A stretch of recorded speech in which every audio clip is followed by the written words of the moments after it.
असां अॼु archaeological site कोटडिजीअ ते बीठा आहियूं, जेका खीरपुर ज़िले जे तालुके कोटडिजीअ में वाक़िअ आहे। हीअ साइट सिंधू माथिरी वारी तहज़ीब जे शुरूआती दौर सां वास्तो रखे थी। हितां जे रहंदड़ आगाटन माण्हुनि ऐं उन्हनि जे कयल महिनतुनि सां मुंहं जे दड़े जहिड़ा शाहूकार शहर ठहिया, जेकी अॼु सिंध ऐं सिंधियुनि जी सुञाणप पिणु आहिनि।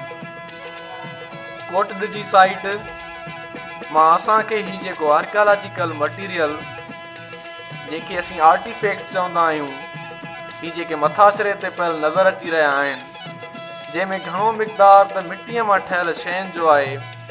जीअं ही अमीं ॾिसी रहिया आहियो, ठिकर जे ठहियल थांवनि जा टुकड़ा, जंहिंखे आर्कियोलॉजीअ जी ॿोलीअ में पॉट चेयर्स सॾियो वेंदो आहे।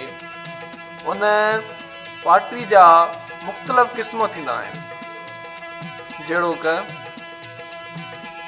Plain pottery, printed pottery, peepal leaf pottery, perforated pottery, सोराखनि वारी पॉटरी थींदी आहे उहा, बफवेयर पॉटरी ऐं ग्रेवेयर पॉटरी।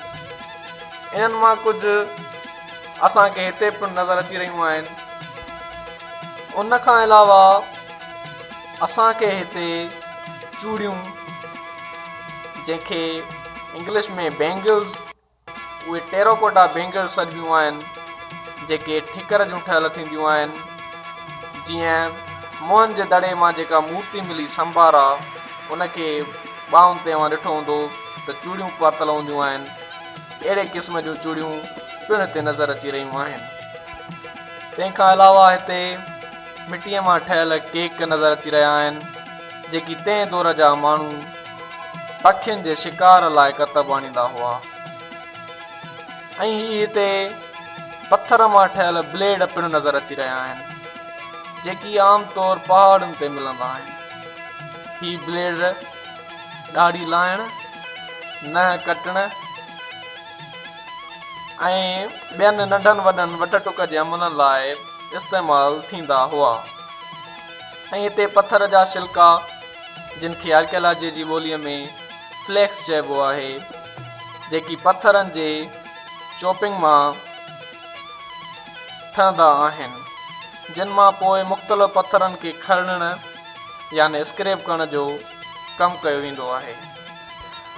अमी ही ॾिसो, हुकूमत जी बेध्यानीअ जे करे ही मशहूरु साइट तबाही जे वर चढ़ियल आहे। हिन आर्कियोलॉजिकल साइट खे वधि में वधि नुक़सानु बरसाति जो पाणी ॾेई रहियो आहे, छो त हुनजे नेकाल जो को बि बंदोबस्तु न आहे कयो वियो, जंहिंजे करे हिन अहिड़े तारीख़ी विरसे खे मुकमल तबाह थियण जो ख़दशो पिणु आहे। बरसाति जो पाणी खारा हणी भितियुनि जे पासे में जमा थी रहियो आहे, जंहिंजे करे भितूं घिमजी रहियूं आहिनि ऐं उहे आहिस्ते आहिस्ते ॻरी रहियूं आहिनि। हीअ सिर्फ़ु कचनि सिरनि जो ठहियल भितियूं न आहिनि, पर असांजी शनाख़्त आहिनि, असांजी सुञाणप आहिनि।